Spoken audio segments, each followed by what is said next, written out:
What is LIDAR? The LIDAR it's actually a 3D camera. It's called a LIDAR because it uses light to detect range, and this is why LIDAR, light detection and range. Every year since then, I was hearing that next year Tesla would launch full self-driving cars, unsupervised. If the car would run into an accident and the system would be in autopilot, it will be still the fault of the driver. When you think about the LiDAR, which creates a 3D video and the car traveling around, you can create 3D accurate mapping of everything around you. Now we are in a war for a very long time. You can imagine that inspires a lot of problems to be solved. Welcome to another episode of IsraelTech. I'm excited to have here Omer Keilaf, the co-founder and CEO of Innoviz. We're going to talk about LiDAR technology and how that technology could be used for full self-driving cars and other cool things coming out. But before we get into this interesting technologies, what you need to do is make sure you follow and subscribe. What we're trying to do is we're bringing the most important technologies, ecosystems, VCs, and thought leaders in the Israeli tech ecosystem to you, where you spend your time the most, your favorite social media feed. So if you want to be part of the revolution that's democratizing and decentralizing the Israel tech ecosystem, make sure to give a follow and share with your friends. Omer, thank you for being on IsraelTech. My pleasure.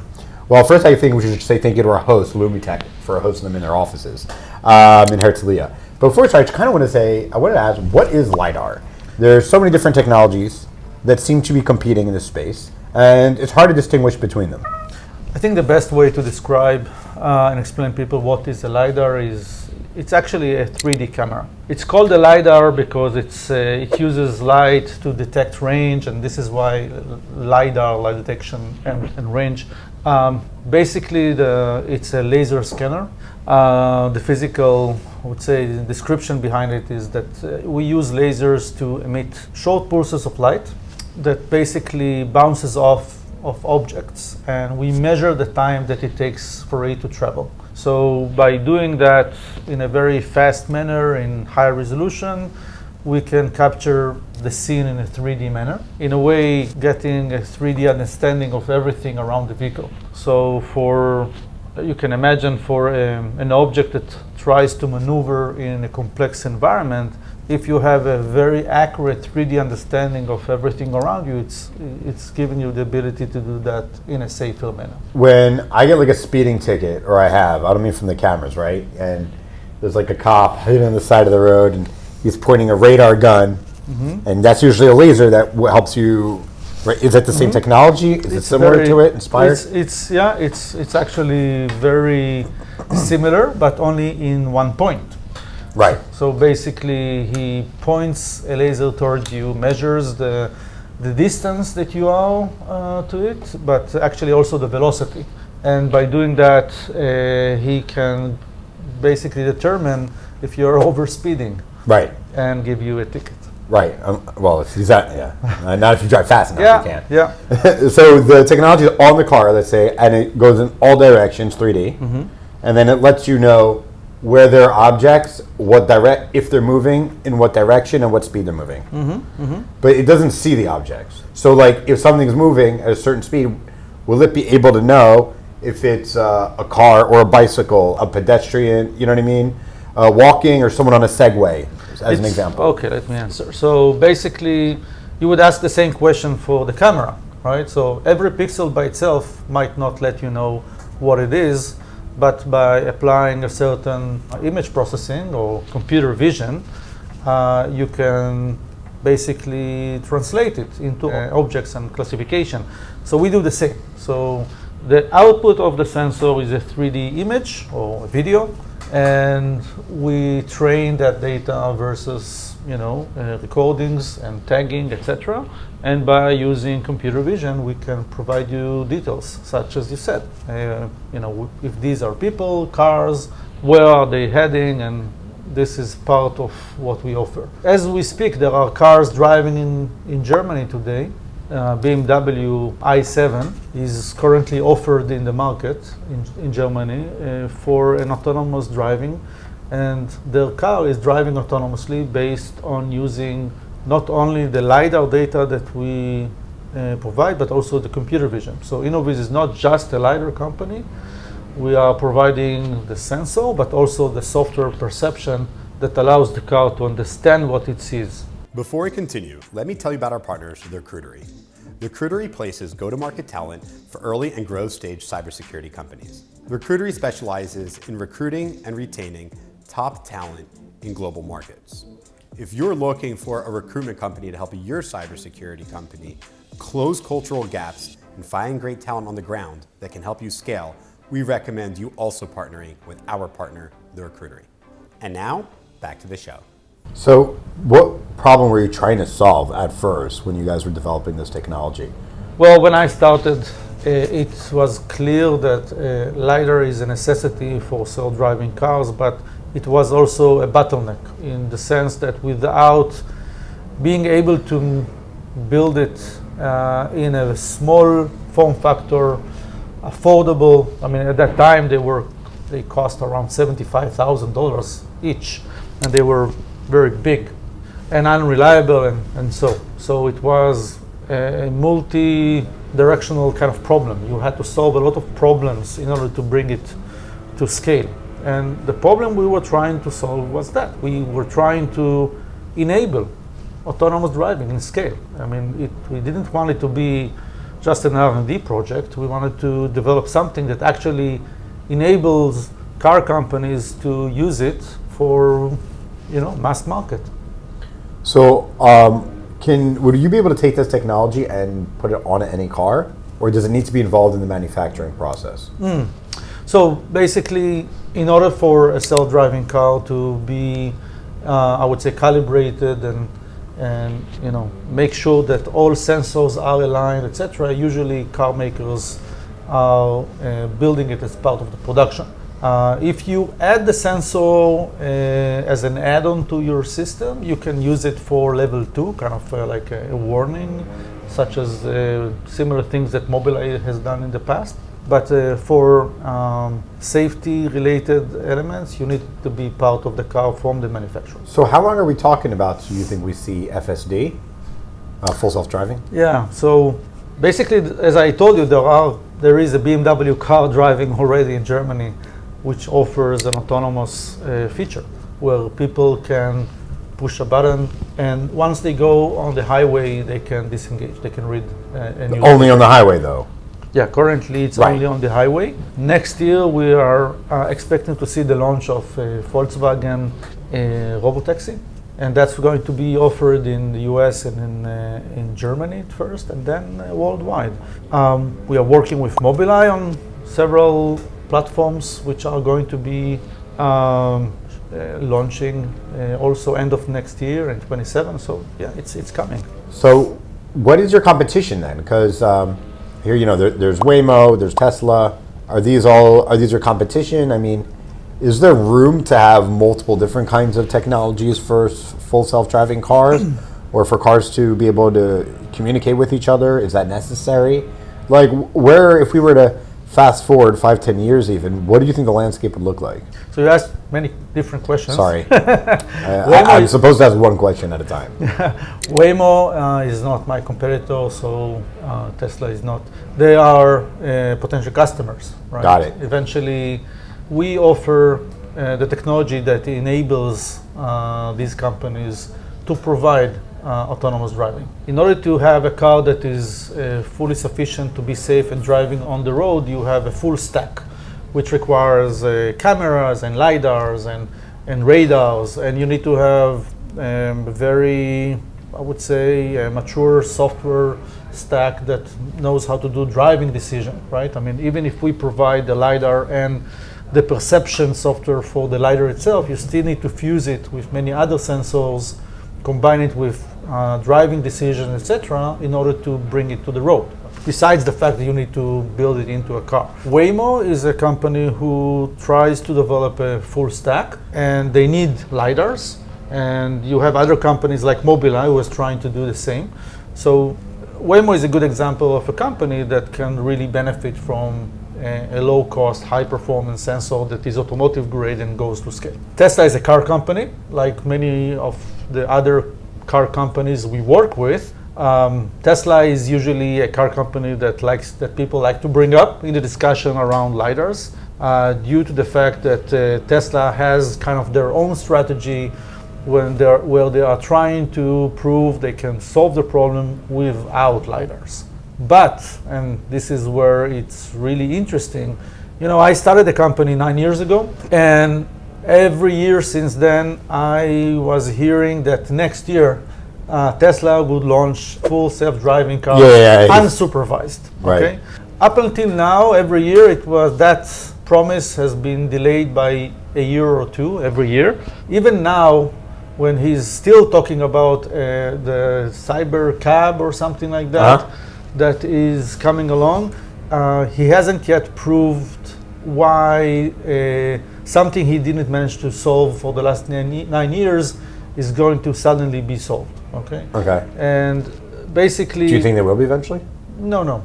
You think Tesla will not be able to do full self-driving without LiDAR technology? For sure. I'll say the following. There are several reasons why you need a LiDAR. Okay, and a car is a very safety-related application. Functional safety is a definition that is not only reserved to cars, but it says that for anything that is related to safety, you shouldn't have a single point of failure. Okay? Now, if the car is using cameras to make driving decisions, but now the camera is blinded by the sun or is degraded because of low light conditions, you have a drop of water on it, right? We all know how that might cause a severe degradation in how the car might see. I would say that's completely unreasonable to believe that you can just use a lot of data to go around it. It's not enough. You need to show that you have another sensor that is redundant to the camera in order to have a functional safe system. Now, the reason that Tesla is now offering what you call FSD, I don't think they're offering it but yet. it's actually supervised. It's supervised. Now, you want to tell people what the difference is? Basically, it means that the car is driving for you, but you're supervising, meaning that it's basically eyes on. There are different definitions of autonomous driving, from hands off, eyes off, and no driver at all. Okay. Now, the reason that Tesla is allowed to offer hands off level 2 is because they are still requiring eyes on, and that's actually the redundancy that they are providing to the system, because they know that their system is not bulletproof, and by basically relying on the fact that there is a person that is ready to engage, they are fulfilling the functional safety. You cannot tell people to have eyes off and read the newspaper if you cannot prove there is a different sensor that is doing that for you. So this is why car companies use LiDAR, because they want to offer eyes off, because they know that it's not very humane to be passively responsible for driving a vehicle. I mean, your reaction time is very limited if you are not actively driving and people don't really know what are the shortcomings of the system. I mean, you'll be in a car, it will drive perfectly for 20 minutes, you will have overconfidence that will make you feel comfortable putting your eyes off and look on your phone from time to time, and you wouldn't know exactly when it's going to fail. And that's why it's very dangerous to tell people that it's FSD, which is not. So car companies know that if the car would run into an accident and the system would be in autopilot, it will be still the fault of the driver. The liability of Tesla in autopilot is still on the driver. Right. And that's a big difference when you go from level 2 to level 3, where you have eyes off allowed. The liability is on the car. And that's obviously a quantum leap in terms of reliability and quality of the system. Wouldn't that have to be like a big change in like maybe car insurance and I feel like the whole industry needs, as we approach that's FSD. Totally true, right? When we but for the better way. I mean, look, eventually, today we are paying for insurance because we might be held accountable for things that might happen when we drive, right? If we are going to step into an autonomous vehicle and we are not accountable, we will not be willing to pay insurance. Correct. Why would I pay insurance if I will never be accountable for it? Understood. So let's say that how much we're paying yearly for insurance, let's say 8,000, 10,000, I don't know, depends on the car. Let's say that instead of that, I'll pay the car company $8,000 shekels a year for the service of autonomous driving, right? Now, the car company would need to insure itself, but it will have a much better premium because they drive better than you, right? Right. And economies of scale. And they make money, right?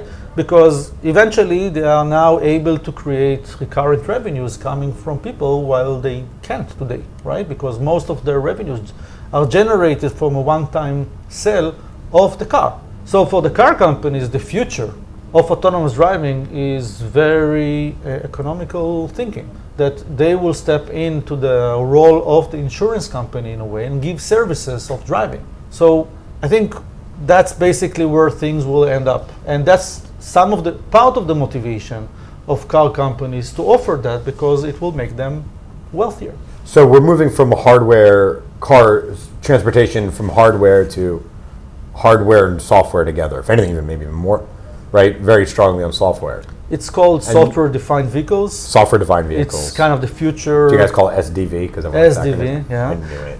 Look, of course, I mean, it's not us, it's the car, car industry. But by you, that's what I meant. Look, there was a time where EVs were kind of the new thing, and car companies are looking to have differentiation, and they want to show that they are innovative and they are offering new features.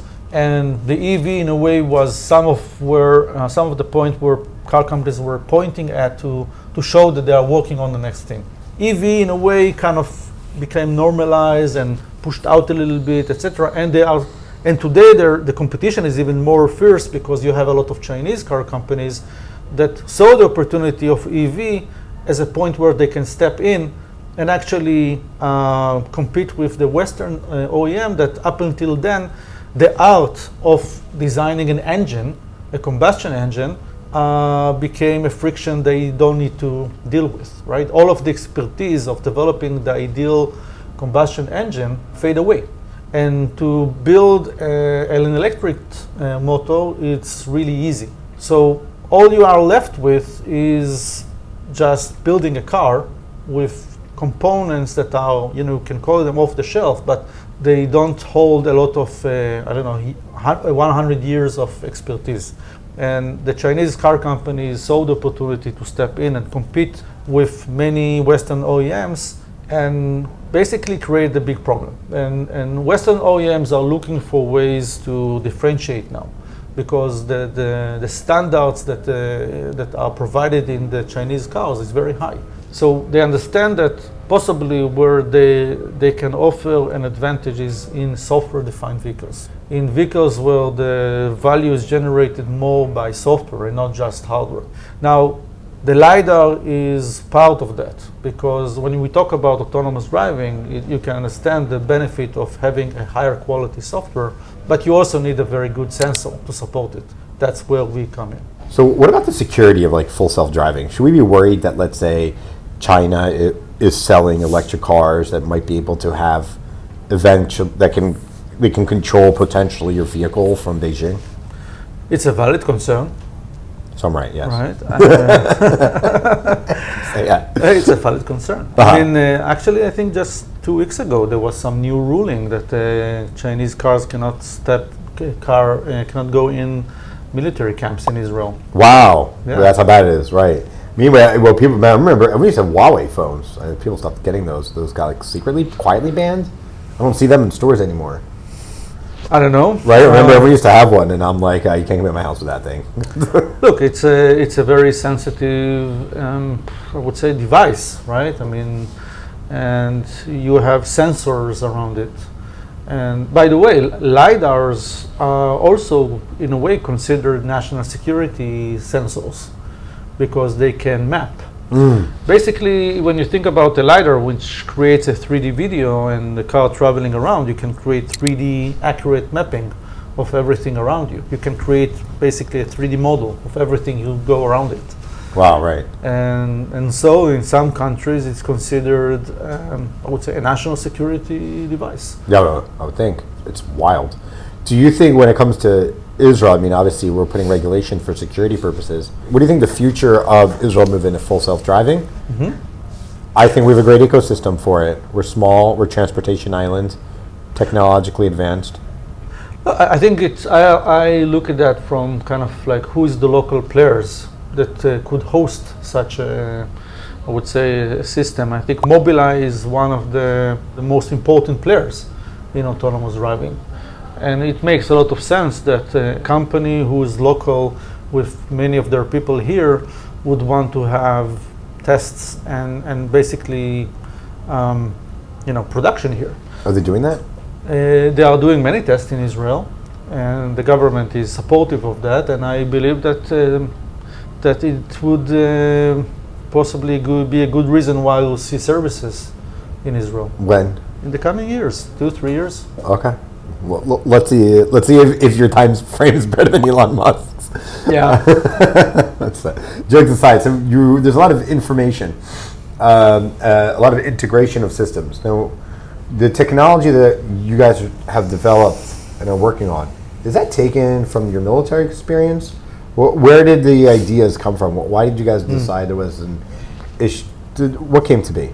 So I served in the Army for around 7 years. I was in a unit called 81. It was actually a unit that I wouldn't be able to say its name fully, just until a few years ago. So now you can? Now I can. Which is? 81. Oh, now you can. Yeah. I thought you meant within anyone. Okay. Yeah. Even it's not really the full name, but anyway. What's the full name? Yeah. So I served there for 7 years, and I dealt with very complex, I would say, system architectures, and we've developed things that are in a way considered impossible. That's kind of. What do you mean? It's this is a unit where the Army develops technologies that they don't want people to know that the Army is capable of, right? And therefore they do it internally, not with anyone outside. And some of the accomplishments that we were able to develop, though, I think there are articles that explain why it cannot be done, and that's amazing. It's my experience in working in that unit was that there is actually nothing that is impossible, really. And I've experienced that in many times. It's whenever there is a cause that is important enough, and for that you need to solve a big problem, you'll find a way, really. It's yours. Do you think, like, are you saying that our assumptions about physics aren't the full picture? Yeah, I think sometimes people, they kind of rely on experiments that failed in the past and possibly didn't read out the real reasons behind it. And people are kind of, the people don't want to fail. That's kind of the main problem that is, I would say, pulling in people from trying to do things. And whenever they kind of start with an assumption that many have tried and failed, and they don't like the feeling and the experience of trying to do things that might fail, they are not giving them the opportunity to possibly discover things that they could, right? Because you need to assume that whenever you try something, you have an advantage, right? Because you try to do something at a different time, and it means that your environment, the technology environment around you is different.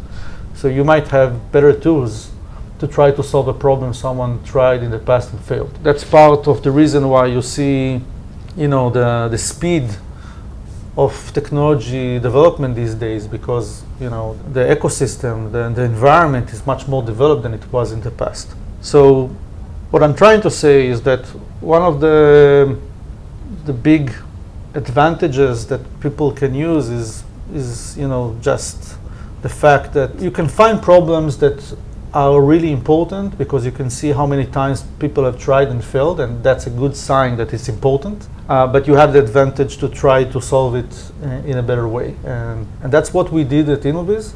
That's what we did in the Army. Different problems, different technologies, but same mindset. Where should we expect this technology to be in the future? Because I'm trying to read between the lines. You're saying, like, the capability of the technology is even far greater than the public know. I'm getting that idea from you, and that where the technology is going is going to far surpass anything we can imagine. Would you say is that true? Obviously, I mean, look, you can imagine. I'll give a different example, not just Innoviz. OpenAI, right? They were working on this on the ChatGPT for a very long time before we became aware. Right, and in a way, they lived in the future that we are living today, and I'm sure they are also today living in a future that we don't know about. Right.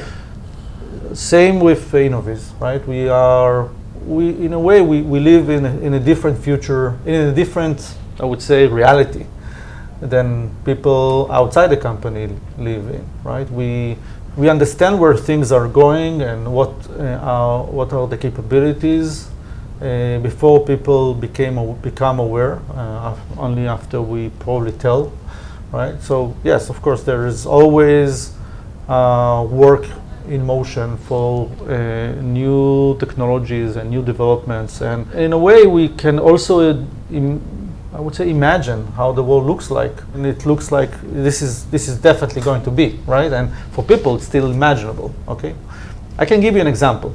Please. Okay, so did you ever try to wear like virtual reality goggles? Yeah, that's okay. Yeah. Okay, so anyone who didn't, please do. I think it's an amazing experience that makes you think kind of how things might change, right? I'm waiting for contact lenses to have that, so I don't know.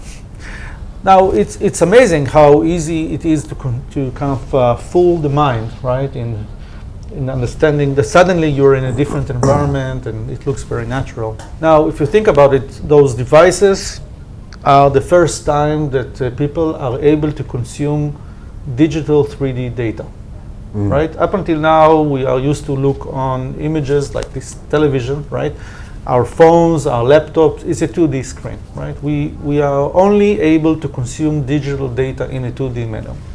Now, when you think about it, these devices, this virtual reality or augmented reality, are allowing us to consume 3D data, but most of the data that is available there is still very synthetic, right? Now, imagine that I'll take my LIDAR, my 3D camera, and I'll place it now, I don't know, in front of a soccer game, and you'll sit at home and be able to consume a 3D experience, meaning that you can feel that you're in the middle of the field and going around players and seeing the pendle kicks next to the goalkeeper, right? And you understand it's doable, right? Because if I capture the world in 3D and I can provide that to these devices, it's very easy from there, right? So the only thing that was actually missing was the ability to capture in a high resolution 3D manner.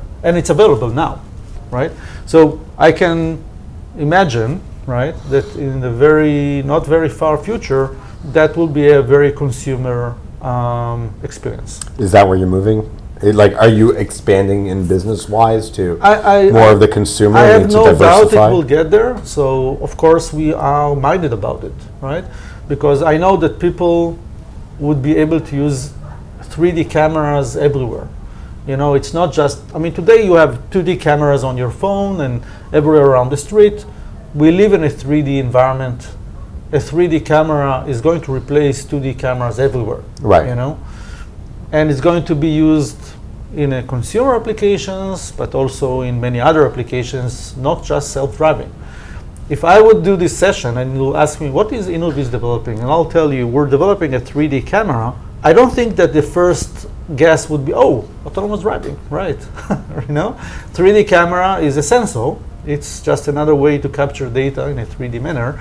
Today it's used in autonomous driving because it solves a big problem, but there are many, many other applications that a 3D understanding is useful. You talk a lot about the future technology already exists, been working on. It's kind of like that story of that person's an overnight success, but really they've been working behind the scenes, hustling for 10 years, and no one sees that. So we see that with the future of technology. So what technologies or verticals do you think Israel is leading on now that people may not be aware of, but maybe we'll find out in 5, 10, 15 years that we've been working on these technologies and therefore we may be major players? Well, I'm not aware of all of the technologies that are developed in the, within the different companies, and generally Israel is very strong in deep technologies, right? These are, it starts. I mean, many of the technologies are evolving from experience that people have in the army, where there is a lot of image processing, hardware development, and a very good, I would say, architectural design, hardware design, like integration of different components, etc. And of course, cyber, right? So it's not odd that many successful cyber companies are successful from Israel, and part of it is because of the mindset and kind of understanding of kind of these challenges from people that come from the army. Right? Now we are in a war for a very long time. You can imagine that inspires a lot of problems to be solved. We are looking for people, right? We are in terms of finding the hostages, in terms of tracking specific individuals, in terms of security. There are many people that are involved in developing technologies that are enabling those and more. Eventually, any event like what we've gone through is really causing many people to think, on how to solve difficult problems. And that would probably be something that would be more, I would say, become an advantage in a way, right, in the coming years, that you'll see that it's created to innovation in many ways. I don't think it's something very specific. We can talk about AI and we can talk about medical, etc. But I think in general, people tend to become very innovative when they are pushed to the wall, and in a way we were, right? And we felt that we are in a very dangerous situation, and I know many people that from that point decided to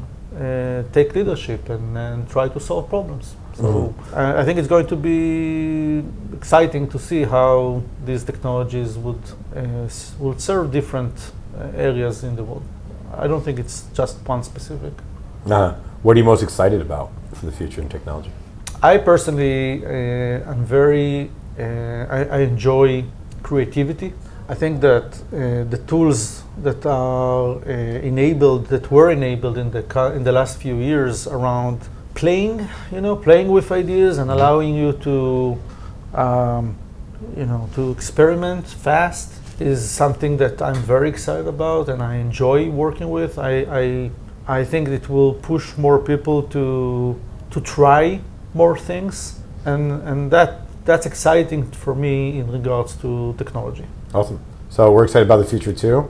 Thank you so much for being on IsraelTech. If you haven't already, make sure to go check out Innoviz and give them a follow and see the technology they're up to, because they're working right now on the technology of the future, and you want to stay up to date. Make sure to share this with your friends, and looking forward to you tuning in to the next episode of IsraelTech.